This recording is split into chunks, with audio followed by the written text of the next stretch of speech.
So good afternoon. I'm Jen Dirks, President and CEO of Tempo Milwaukee.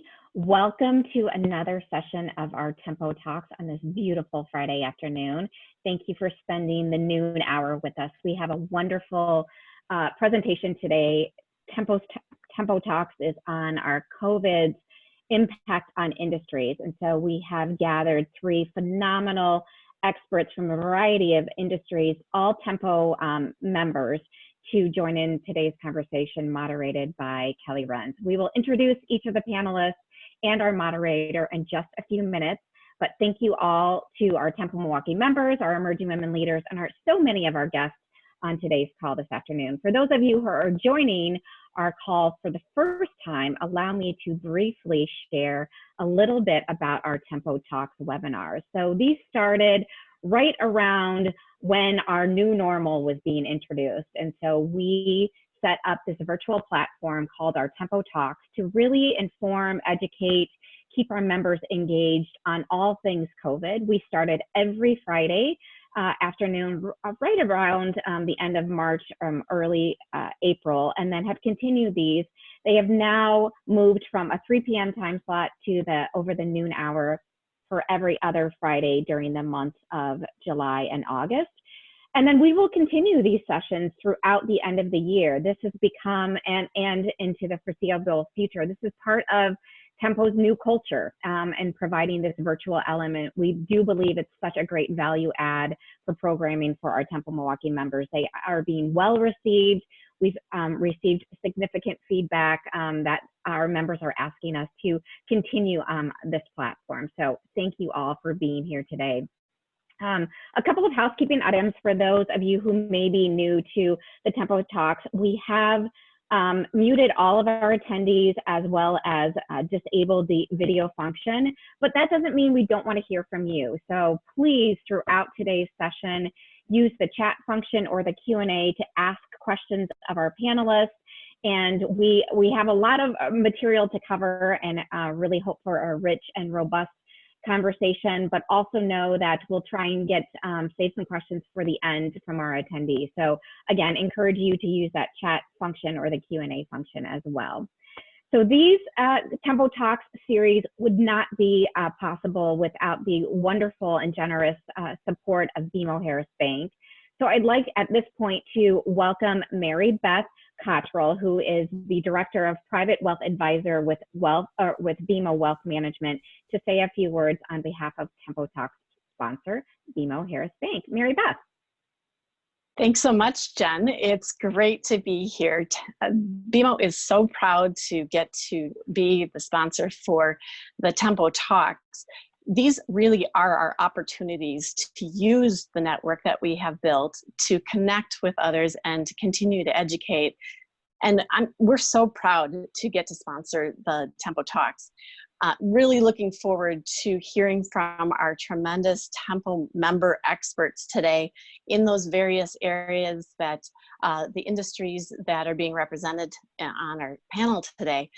BMO does so much in working with all industries to help our clients navigate and succeed in these crazy times that we're all dealing with. So it's wonderful to be able to host and great to be able to sponsor this. Looking forward to the panel speaking, and hope you all have a wonderful, wonderful day. It's going to be a tremendous summer weekend. Have a great day and enjoy. Thank you, Mary Beth, and thank you again to BMO Harris Bank for serving as our Tempo Talks sponsor. Thank you so much. And now I'm going to turn it over to today's moderator, to Kelly Renz. Kelly Renz is the CEO of Novo Group. She also sits on our Tempo Milwaukee board and is a member of our programming committee. Kelly. Thank you, Jen, and thanks for everyone for joining us today for this amazing discussion, really focused on business agility and how COVID has changed the strategy and execution in a variety of different industries.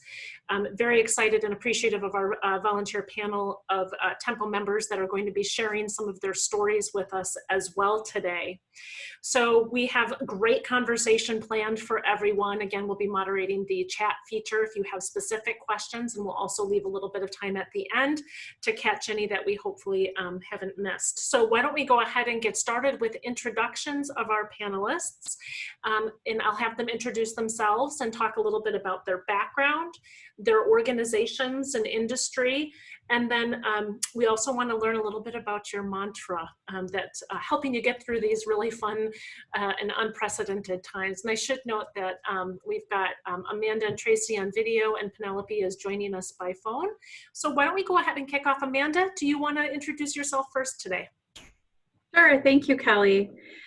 So Amanda Baltz, I'm the CEO of Spalding Medical. Spalding Medical is a spinoff of Spalding Clinical, which is a company my family and I started about 12 years ago. And Spalding Medical is, we have a focus on really advancing cardiac monitoring and cardiac safety along the continuum of care, everywhere from the home to the hospital. And our focus is on bringing next generation products to market as quickly as possible. I joined Tempo back in 2015, and I have so appreciated the network of women in this area, and have just loved my membership as a way, especially my the circles I've been a part of, and the mentor circles, and my mantra through this time has been to really operate from a place of gratitude. There's so many different things happening in our world right now, and I think this is now a time more than ever to center ourselves around what we can be grateful for. And there's so many things, in terms of in my personal and professional life that I can really focus on from a place of gratitude, and that's been my mantra. So thank you for having me here today. Fantastic, and thank you for sharing that, Amanda. Tracy. Hi, I'm Tracy Johnson, the President and CEO for the Commercial Association of Realtors. I'm coming up on just over 6 years in this role and in this industry, which I absolutely love, commercial real estate. For those of you who don't quite know exactly what that means, we represent industrial, office, and retail properties. The malls, the offices that you work in, the Amazon facility that you pass. Our members, we have about 1,000 of them. They represent around, and I'm just pulling up new numbers because we did our Q2 market release today, 36.5 million square feet of commercial real estate for sale, and 63 million square feet of real estate that is in lease. So we represent these individuals. They're independent contractors who transact in this real estate. Our organization's mission is advocacy, education, networking, and data. And so we focus on those 4 pillars within the organization. I, at one time, was the executive director for Tempo, so I've been familiar with it for over 15 years now. I'm so grateful to still be a member, to experience the value from the other side, and I appreciate it even more, and have made some lifetime friends, learned some lifetime lessons being a part of this network. My mantra is to never let perfection be the enemy of good. And right now, more than ever, I've had to really catch myself in that, because we are experiencing so many things that are unfamiliar. And as CEOs and as leaders, we're always trying to navigate and look for that familiarity.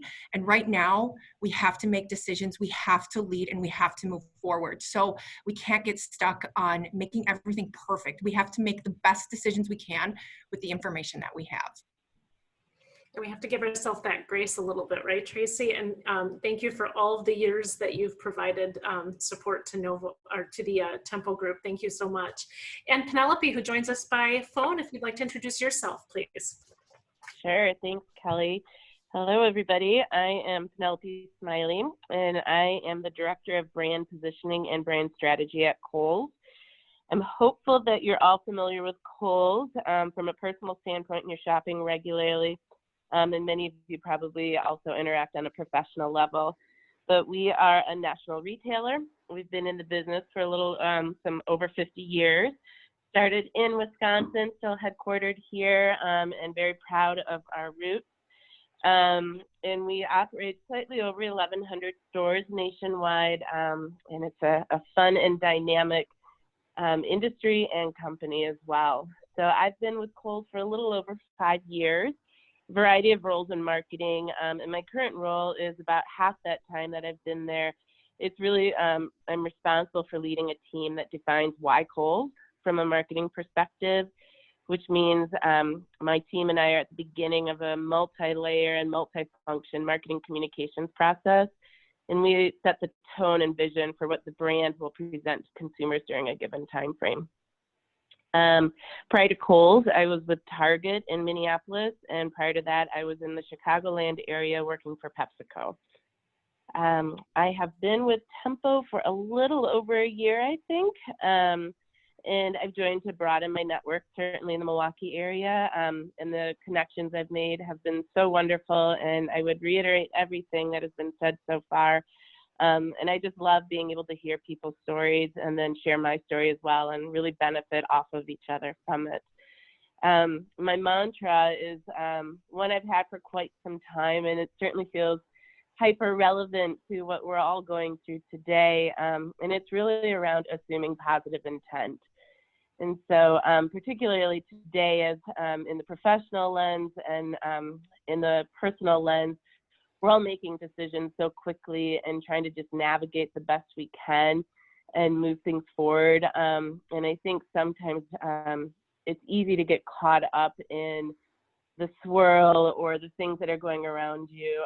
And really my whole idea is just we're all doing the best we can, and we have to assume positive intent to really move forward on a personal level and a professional level. And it has served me well for years, and hopefully it can inspire some of you as well. So thanks for having me today. Thank you, Penelope. That's wonderful. So grateful, good, and positive intent. Those are our mantra takeaways for today. So very inspired on this Friday. Okay, well, let's jump into our discussion. Our first question that I want us to talk about is, the fact that we've been experiencing some incredibly turbulent times, unprecedented things that none of us had the crystal ball to see. COVID, we've got social unrest, we've got economic impacts and uncertainties. So I'd like to hear from each of our panelists, and we'll go in the same order of the introductions if that works for you.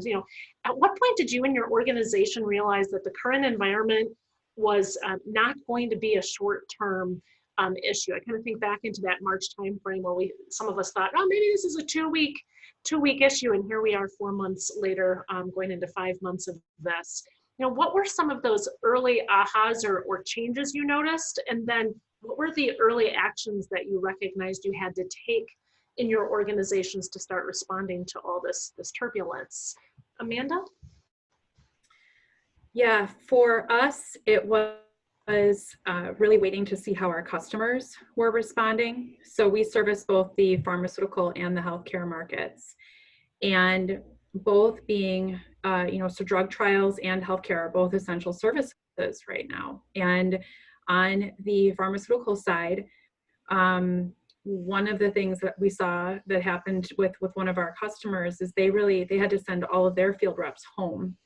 And once they started sending their field reps home and there wasn't that interaction in the field with our partner, there was really a ton of delays that we saw in the rest of the 2020 year for us. So that was definitely a pivotal moment. And then you juxtapose that with the healthcare industry, and one of our largest partners was just in the thick of dealing with the COVID crisis. And what we listened and heard was that there was an incredibly increased need for decentralized cardiac monitoring solutions. And not just for ongoing monitoring outside of COVID, but also the screening of patients receiving different medication therapies and combinations in the height of what we were trying to figure out how to treat patients with COVID. And so one of the ways we responded during that time is we quickly worked with a communications company to put together a message around awareness of cardiac safety testing before combination therapies were administered. And we really felt like that was a responsibility that we had to try to get that message out to as many people as possible. That was one thing we did. And the other thing we did is we looked at our product roadmap, and we realized that our plans for release needed to be accelerated so that we could look at even emergency use authorization for the cardiac monitoring product we were working on, so that we could really help with that whole decentralized model of care that is so critical to hospitals right now. And I think it was listening to what our customers were going through and the need for these monitoring solutions to be in the market, and to basically look at the product roadmap and refine it in such a way that we could get those products out sooner to help address some of the healthcare issues surrounding cardiac monitoring. So that's what we did. In the monitoring, one of the warnings that you had to put out, can you share a little bit more? You had actual product and interaction concerns that you wanted to make sure you were educating. Can you just touch on that for another moment of what that was that you had to share? Yes, of course. So the hydroxychloroquine azithromycin treatment therapy is known to have an adverse effect on the heart for patients who have certain known conditions. So if you get that treatment therapy and you haven't been properly screened, you can die of a heart attack. And our whole history of cardiac monitoring and cardiac safety has been around drug toxicity and these unfortunate situations. And so we saw, and we've known is in the pharmaceutical industry, this is a known adverse event to be mindful of and watching. But when you have a situation of crisis, such as with COVID, the general public isn't aware. So people could be, demanding this treatment combination therapy, or being prescribed this combination therapy. Mayo Clinic put out guidance begging and warning physicians to consider ECG screening, or to make sure they do ECG screening before these combination treatments were issued. And we just felt like it was our time and our part to say, evangelize that message, and also say, and hey, we have a technology solution that can help you do that screening, and we're here to help. So we got on the line with FEMA and departments of health and made everybody aware that if you need to spin up these massive treatment locations and need equipment immediately available to help with this screening, we're here to help. It's really a matter of life and death. I mean, that was really what you were communicating. Very good. Thank you for sharing. My gosh. Tracy, tell me a little bit about the early indicators for you and when things really just started to sink in that this might not be a real short-term impact on the commercial real estate industry. Yeah, so really looking at this, our organization, so CARW, we have members in the state of Wisconsin. We are part of a national organization, and then globally, many of the folks that we work with are present or Europe or what have you. And so as early as January, February, we were starting to hear things from our members who are working with those global firms about the shutdowns, about the precautions, about what was happening across the world. Of course, I don't think we really thought that was going to happen here. Or I didn't, at least, but I think many of our members kind of did. And how do you respond to that is another thing. So where it really sunk in for me is when we were doing some planning for a conference, an in-person conference that had folks coming in from Kroger, had folks coming in from Boston, developers coming in from other places in the country, and they started to shut that down and cancel that as early as February. And so, we were kind of like, oh, this has to be isolated. These global firms, they're over precautious. And then around March 13th, I remember it very clearly. It's when the Bucks actually made the call to close down.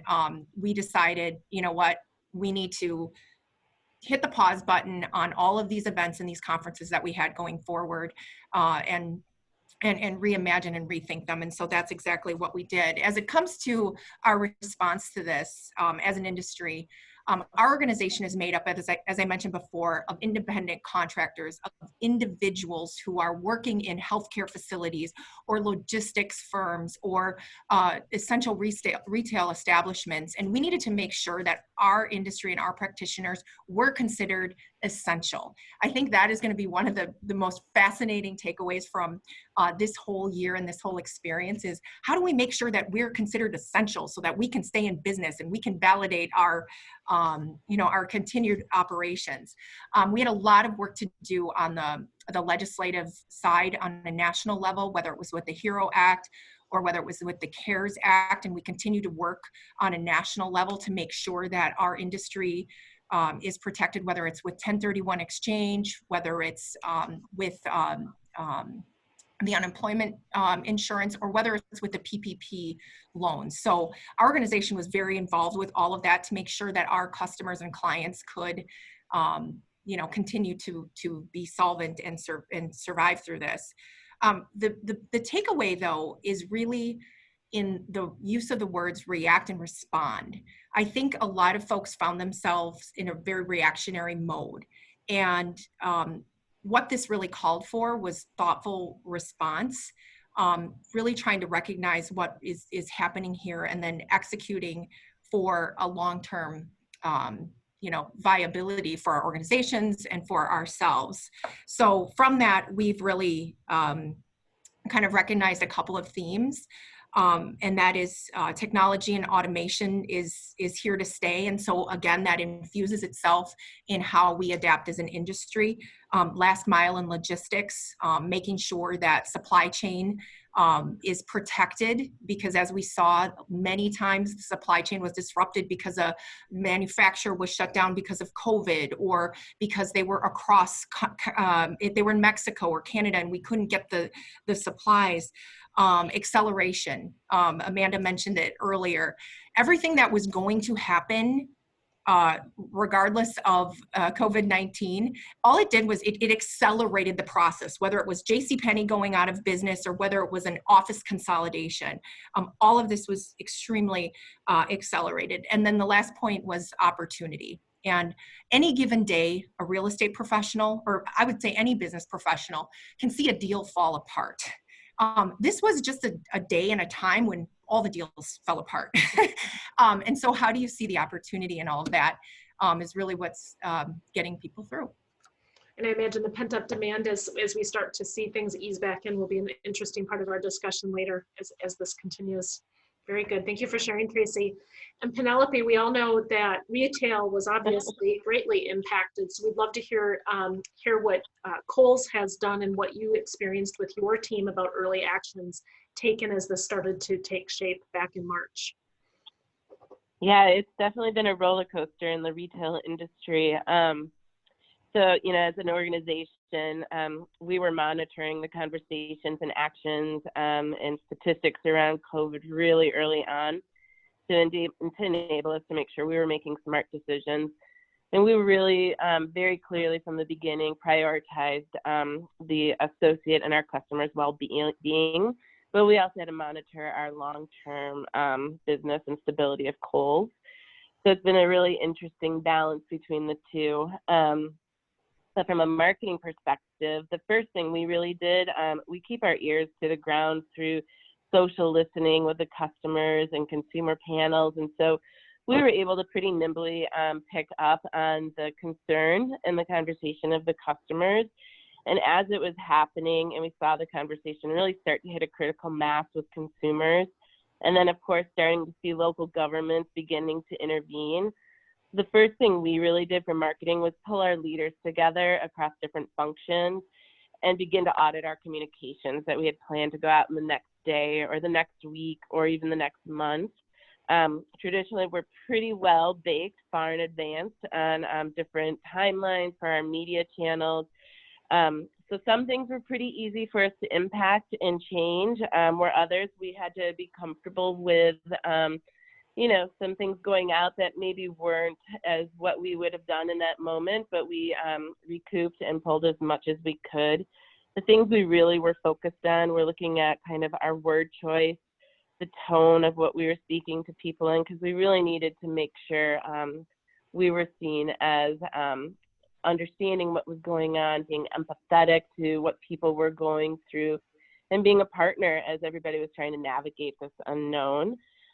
We had to look at our photography we were putting into the marketplace, because you had to be careful of not too many people in a particular shot for social distancing concerns and things like that that you would never have had to consider prior to this from a marketing perspective. And then, you know, of course, I think most are probably familiar that our stores, we did have to close them for a time being. So as soon as we had kind of adjusted our tone and our day-to-day marketing, we had made the decision for the safety of associates and customers to close the stores. So we had to very quickly reassess our marketing to communicate that stores were closing and why they were closing, and redirecting consumers to keep the stability of the business going, and looking at our media channels. And so it was, you know, it was an intense couple of weeks of really just digging in, reassessing all of these long-term strategies that we had in place to really make sure we became very nimble. We became very quick to really kind of listen to the consumer and react in the moment. And I think we did a pretty good job. You know, we certainly were seeing things here and there, and we'd have to react in the moment. But I think what we learned was really that we can do that when we have really clear aligned visions and we understand the roles in the organization, and the communication across the organization and with our leadership had to be spot on all the time. So it was quite a roller coaster, but it was a great learning moment for us. Well, it's certainly a chance to flex some muscles that you don't always get to flex, right? And it sounds like there were some good lessons learned. Was there anything else, Penelope, you'd share that, you know, what you feel your organization did learn about itself? You know, did Kohl's or your team really discover something through that kind of nimble time? Yeah, you know, I mean, I think for my team, we had to learn to let go a little bit, because we are so far in advance of everything happening that we are so baked when we get to it, that we really had to release a little bit and empower others to kind of, we informed them and we trusted them further down within the organization than maybe where we had before, because we had such tight buttoned up processes that we really pivoted and learned a lot about how we can become more nimble within the process themselves, and still put out all different communications that are true to the Kohl's brand and what we want consumers to take away about us. So I'm really proud of how we navigated it and really stood it up. Absolutely. You know, a lot of organizations have had the chance to reach a little bit deeper into their companies and see who could rise up to, you know, this challenge. And I think this was a chance where some people really did have that opportunity to shine and drive that change. Amanda, how about you and your organization as you reflect back? What's something that you learned about your team or your organization through this time? Yeah, I think this is a time where you get to know the fabric of an organization when you're in crisis mode. And I have to say that our team showed up every single day with commitment, and it was really remarkable. We've always worked together in a building environment, and to spin up virtually, literally overnight, and for everyone to keep going with their, you know, with their full attention and commitment was really incredible. You know, we're also an innovation company, and I know that there's different schools of thought on, you know, if innovation can happen when you're all virtual, and we are. And so how amazing that we've even continued to innovate at the level that we have in a virtual environment. I mean, I think that's been incredible for me to see. So absolutely, chance to step up. And then Tracy, from your organization's perspective, having to pivot to serve your member base, talk a little bit about what you've learned about your team and organization. Yeah, so what we've learned about CARW and our mission and our value proposition is that it's the same. We're not changing it. Our value is that we are going to connect our members to opportunities, connect our members to each other, provide the best data, continue to enforce a code of ethics. I mean, we are strong. And when you start from a place that you recognize like that, to say, you know, we're just going to find a different way to get there, that I think brings a lot of comfort to our board of directors, to the members in our industry, and to our staff and to our team. And so, you know, we are all about face-to-face meetings. We are physical environment, right? We're building tours, we're getting out there. I mean, it's a very face-to-face industry. And so, as I mentioned earlier, that acceleration of, you know, technology and introducing kind of these mixed medium and way of getting things done, I think is going to have long-term benefit for our industry. But at our core, what I realized is that I just love people who see opportunity in everything. And we had a lot of folks who said, you know, think about the fact that 50% of the Fortune 500 companies started during a bear market or a recession, and they're still here today. I mean, 50% aren't, but I mean that gives you some confidence that this is just making you think differently about the way you do things. It doesn't mean you need to change wholeheartedly who you are. And now I will say there are companies that are going to come to that crossroads and say, I need to reinvent myself completely. But for us, we just double down on who we are. And quite frankly, we're putting together some vignettes for our annual meeting and asking for kind of some testimonials. It brings tears to my eyes, quite frankly, the way that people have said, you know, thank you for just being there, for being present, for making sure that I can continue to work, for making sure that I can get these loans for my family or for my business. And it's just, I mean, it's a really cool place to be. Very meaningful. So Tracy, on that kind of same vein, can you share a little bit of what are some of the adaptations that the commercial real estate industry is already having to make? Maybe give a little peek behind the curtain of some of the things that are already changing, thinking more about like the physical conditions of buildings and property and things like that. What are some of those things that are pretty quickly adapting? I'm going to try to not be too wonky on this, but you know, but some of the things that have been, you know, that we can even physically see, for example, a new development being constructed out in Brookfield. I'm going to leave names and faces out of this, but you know, if they were planning to do some sort of a retail development, now they're saying, okay, we need a drive-up component or a drive-through component. So how are we physically adapting, you know, that space? We've had a lot of folks who are reevaluating an office lease or looking at reconfiguring their space to meet social distancing guidelines, recognizing that this might be short-term, but maybe for long-term, this is an opportunity to, you know, to embrace that. Right now, we've got less than 25% of the workforce back in the office. And a recent study just showed, it was Gentler, I believe, just reported that a quarter of businesses, and Kelly, you would probably know this and being in your space, plan to have at least 10% of their workers remote.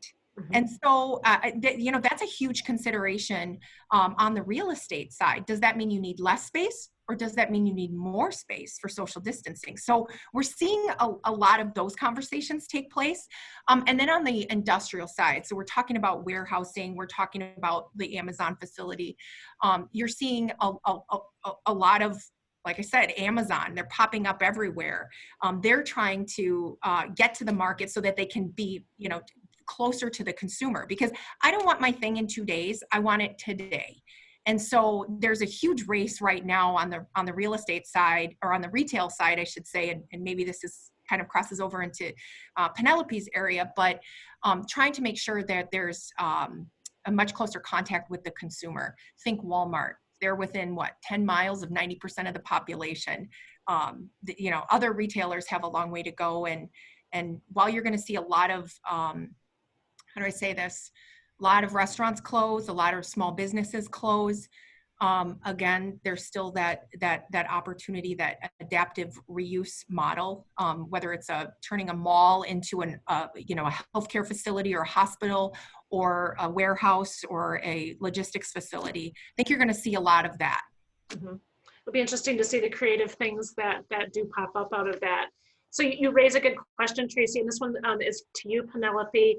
When you think about some of the pivots you've had to make in the marketing strategy for Kohl's, maybe you can serve up an example of something where you had to perhaps really change direction, not just in messaging and maybe the graphical representation, but truly had to step back and go, okay, what we thought we were going to do for a certain period of time is no longer the case. Can you share maybe one example?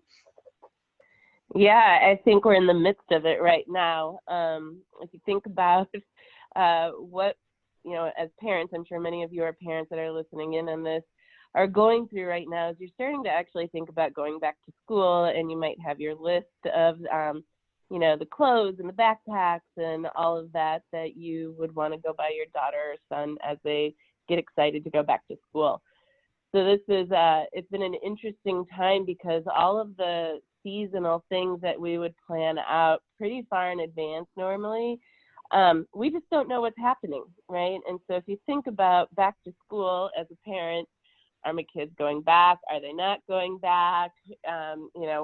What will it be like? You certainly aren't always thinking about, gosh, I need to go get new sneakers. I need to go do this now as you're living in the today on how you're actually going to prepare your child to go to whatever space that is. So we've had to actually, as we think about these big seasonal moments, which drive a large portion of our sales and overall retail sales in a given year, is we've had to scenario plan a lot of things far in advance. So we create strategies, not just one, that is traditionally we are very data centric, and we leverage that to build our strategies. The data today may not be relevant, or certainly not relevant of what we knew last year, maybe not even last month or last week. It's changing so constantly that we found ourselves in a position to create multiple strategies for one given time period. So as we kind of went into back to school, we were saying, okay, if kids do go back, this is what the parents are going to be thinking about. If kids don't go back, this is what they're going to be thinking about. And then we have to add in the layer of complexity of it's not just a national go back or not go back, or even a state by state. It's county by county, city by city, district by district. So it's put us into a position to really, work more nimbly, think differently, scenario plan, and create marketing that's really much more agile and modular so that we can actually talk to consumers in relevant ways in the moment and not based upon what we all felt last back to school year. And that'll continue to happen for us as we go into holiday and then New Year's until we really start to have some sense of predictability and normalcy that we can rely on. Mm-hmm. Yeah, scenario planning sounds like it's taking the one strategy you'd normally go with, and then all of a sudden you have like 3 or 4 times the workload. So that has to be significant. That's interesting. Hadn't really thought of it that way before. Asking a little more vulnerable question of our panelists here next. I'd love to start with Amanda. Let's be real, as business leaders, this has been stressful. There's no way that we can say that this hasn't been stressful, regardless of how optimistic and how forward-looking we are, it still has its moments of stress. Can you share what you experienced as a leader, Amanda, and tell us a little bit of how you coped with it, and maybe even how you continue to make sure that you're dealing with that in a way that is constructive for your business and yourself? Sure. I think for me, I started realizing that this was going to be a game of endurance, right? So very couple of weeks into all the dynamic changes, I won't forget it. It was like every Friday night, I would just get ready to start unwinding, and suddenly like things would start to hit my inbox and I would be online all weekend. And you know, kind of that around the clock nature that really started to show, you know, I had to start showing up for, and I had to just basically start setting my expectation that this is going to be an endurance game right now. I will say that as a leader, one of my weaknesses is I've never been very good at asking for help. But I had to really step back and realize I needed a lot of help and support. And it started first with my team, and the support and the help of my team was incredible. I really leaned very heavily, particularly on I had a finance and HR, and she really showed up for me, and that was I learned a lot through that. I also have had many different board meetings, you know, calling, you know, just kind of last minute board meetings to go through some strategic and material decisions. And my board showed up for me. And my board also reminded me, you need to ask for help. And not just within your team, but also within your broader community. There's people who can provide great counsel and advice and guidance. And they helped connect me with different people in our community that have also really helped me. So what I've learned is really the power of the community, your team, and your broader community that are there to help. It's not a weakness to say, hey, I need help right now. And I would say I've grown quite a bit through that. And as far as you know, this endurance game right now, this is when I think as an individual, you have to be really careful to keep self in balance. And that involves, you know, just holistic focus on self. And my running has increased, you know, my exercise has become my mental health breaks and my way to really keep myself in balance and to keep the endurance going. And now that I have the expanded support of the teams both internally and externally, I feel like I'm lofted by those folks, and it's making the endurance game that much more palatable. That's good advice. Taking care of yourself is a huge battle and a challenge at this time. I'm glad to hear that you're doing. That's fantastic. Tracy, how about you?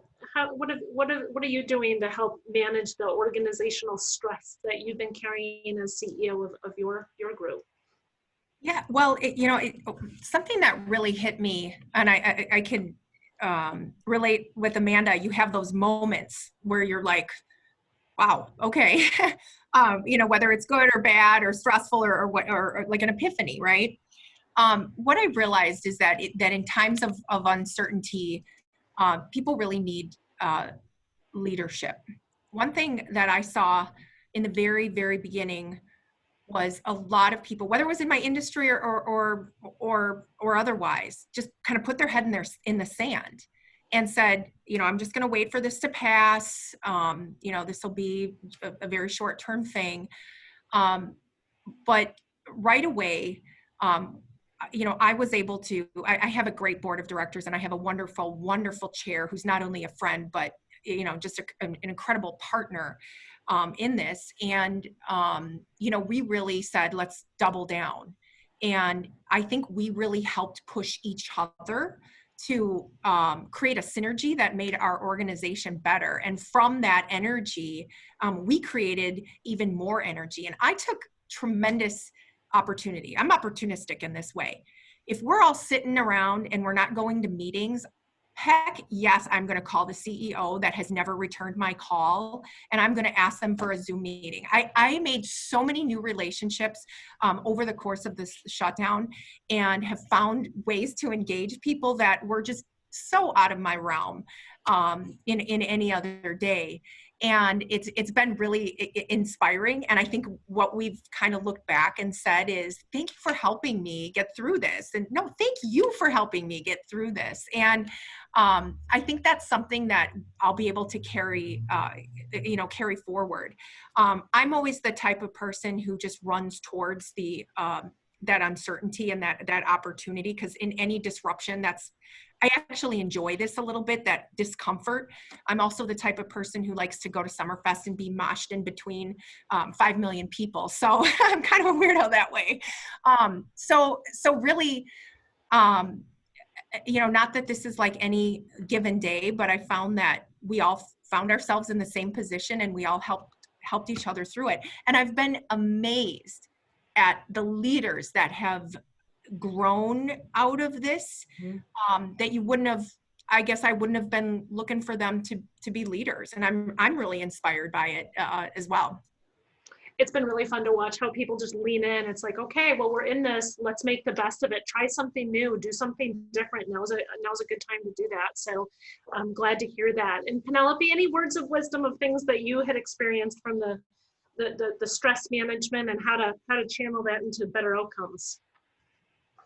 Yeah, I think what I've been trying to do with my team, there's so much uncertainty from, the health, the economy, and certainly job security. Everybody's kind of faced with those moments. I think what we've just tried to do is really create an open atmosphere, even more so than we had in the past, because everything's virtual now. And so how you actually create that open conversation, I've done it really just through sharing my own vulnerabilities with my team so that they realize it's okay to talk about it, and, we'll lift each other up through this, and that, you find your support network, kind of, how we were just talking about, you pick up and you call people you haven't talked to in the past. We're a big organization on celebrating moments. We have a lot of food in the office all the time, and you just can't do that anymore. And so we had an engagement that happened during all of this at home. And how do you still find the moments to celebrate that and really make sure you keep that personal relationship as well as the professional relationship? It helps to keep the team tight, the team motivated, and really just, realizing we're going to get through this. We're all at a different place on our comfort level, and that it's okay to be at different places, and it's okay to not always have every answer and to lean onto others. So really finding those small moments to still celebrate, but also just to share your own vulnerabilities has really been kind of the approach I've been taking. I think that's created so much more comfort. We can be a little bit more real. I love it. Okay, we have time for 2 more group questions, and then we want to make sure we leave a little time for Q&A here at the end before we wrap up. So this is a question for all of you. I want you to pull out your crystal balls, okay? So none of us really have those, but I'm going to pretend you do for a minute. And I'd love for you to take a look out at the next 12 months and what you think might be changing for your industry, and the impact or not impact on your longer term vision for your businesses. So as you look out, what will potentially substantially change? Amanda, why don't we start with you? Yes, so I mentioned this a little bit at the beginning, but healthcare is moving so much to a decentralized model. And when we look at the next 12 months, our solutions have to be incredibly focused and incredibly supportive of the decentralized model of care. So we have to be and remain very, very clear on what that looks like for our customers and the patients that we are impacting. So when I look at how that changes, it's basically really focused in our product roadmap. And then as we continue to innovate after the first set of decentralized solutions are released, the innovation will be in response to where healthcare is continuing to is going. And so we have to be extremely relevant and extremely responsive to this new decentralized model. It has changed the speed to market a lot, hasn't it? Tracy, how about you? What do you see ahead in your crystal ball? Well, I think that, this whole, specifically to the shutdowns caused by coronavirus, one of the things we saw is how important a commercial real estate professional or advisor is for a client or to the consumer. They're the ones that are helping give the confidence that it's safe, whether you're a building owner or whether you're the CEO in an office space. How are we creating a safe environment for people to manage through this? Whether this goes away or not, people are still always going to have that sensibility or that sense of I think a lot of the changes that we're seeing are here to stay. I think on a broader scale, like 12 months out, one of the things we're really going to be looking at is talent and workforce. We have heard time and time again that companies want to locate in a certain area because of access to talent. Well, this whole work from home has, I don't want to say blown it up entirely, but it's changed the way that we're going to look at that. And when you think about the manufacturing side, because there's been such a flight to automation, even on the retail side, think McDonald's, where you just go into a kiosk and order off a computer, or even on demand, it's really going to change what employers need in terms of talent. And I think that's going to put that pressure on the education institutions, and that's a whole nother webinar in and of itself. I think you're going to see this conversation develop on the flight to the suburbs. So urban versus suburban, where does a company want to locate? Where do people want to live? I think this is going to be a good thing for the city of Milwaukee, being the fact that we're a second tier / tertiary market. If you look at some of the data, it's suggesting that companies are flocking out of New York City, Chicago, San Diego, just because it's just not safe or practical to go back to work yet, because you can't get in the building with all of the safety requirements. So that'll be an interesting one to watch. It's going to continue to put focus on the fact that companies need to be fiscally responsible and have a really good cash reserve. When we look at a lot of these companies that are going out of business, they just didn't have the cash on hand to be able to weather the storm. And I understand that certain industries are much more adept at being able to do that, and it fits certain business models better than others. But I think there's going to be a renewed focus on that. And when it comes to leadership, I think we're going to continue to see that those who are collaborative and really good communicators are going to rise up and really lead us to the next day. I want to share one other kind of quote that I heard from an economist that kind of sums this all up. He said, when you think you see the light at the end of the tunnel, make sure that it's not another train coming down the tracks. And I don't mean to be pessimistic about that, but I think what it says is, this is going to go in waves here. The impacts are going to continue. And if you can kind of figure out how to recognize what you're seeing, you are going to be in a much better place as a leader to handle that and thrive in the future. Excellent. I like that. That's a good reminder. Penelope, words of advice for business leaders as we look ahead. I know you've already indicated you've had to have multiple crystal balls, creating multiple strategies just because you're not quite sure what's going to happen. What words of advice would you give us as a parting statement today? I think learning to listen even more than we already do. I think what sometimes I've found in the past is that we're listening to kind of prove an answer, either right or wrong, and that today you just can't do that. You have to listen in such an open way, because there's so much just underlying what the words themselves are telling you.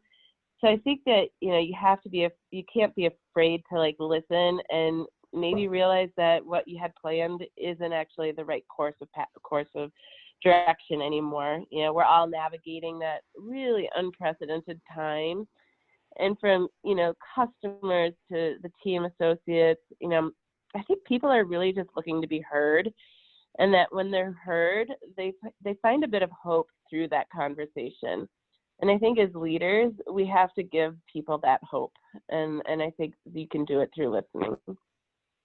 Fantastic. Amanda, how about you? Words of wisdom or advice as we look ahead? I think there's a ton of power in perseverance and intentionality.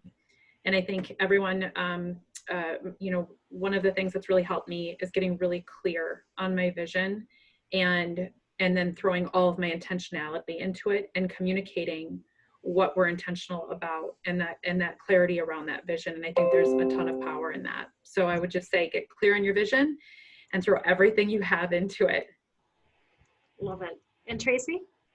Well, I kind of touched on it earlier, is to, you know, kind of recognize those opportunities that are before you. You know, I hear from all of these commercial real estate professionals, you know, when you see a store close or you see another one open, that's opportunity. And I think just having the you know, spirit to say, okay, that's the way the world is right now. I'm going to have to either live in it or leave it. And I've been really encouraged that more people than not are saying, I want to move towards that. I've also been really encouraged, as I kind of mentioned earlier, was that the collaboration and the innovation that's going to come out of this. There was an article in the Wall Street Journal that touched on the fact that right now you have got a record number of startups that are happening. And I think that's another really good thing for Milwaukee, is because we have this kind of burning entrepreneurial culture and innovation hubs and so on and so forth. So, you know, I think we'll see what time will tell. But if we go into this thinking that we're all pulling in the same direction, I have a lot of hope and a lot of optimism. That's good. That's very good. Thank you for sharing. All right. Well, we are almost at time. So as we wrap up here, if anybody has any last minute questions for the panelists, please feel free to put that into the chat. But I did want to remind everyone, I can't believe we're looking at August dates already. So August 7th and August 21st are 21st are our next two Tempo talks. So on the 7th is the gender pay gap, amazing conversation to be had there. And then again, on the 21st, we're going to be talking about the COVID impact on business and leisure travel. How is that industry and organizations that have had business travel adapting to the new ways we do business and either travel or don't. So if there's any other questions, we'll open it up for just one or two more. I see some kudos out there for our panelists. Nice job. Thank you. All right. Well, without further ado, happy Friday, everyone. Panelists, Amanda, Tracy, Penelope, thank you so much for your volunteering your time and your wisdom. We look forward to seeing you at future events, and everyone have a wonderful, wonderful weekend. Thank you and take care. Bye-bye, everyone. Thank you. Bye-bye.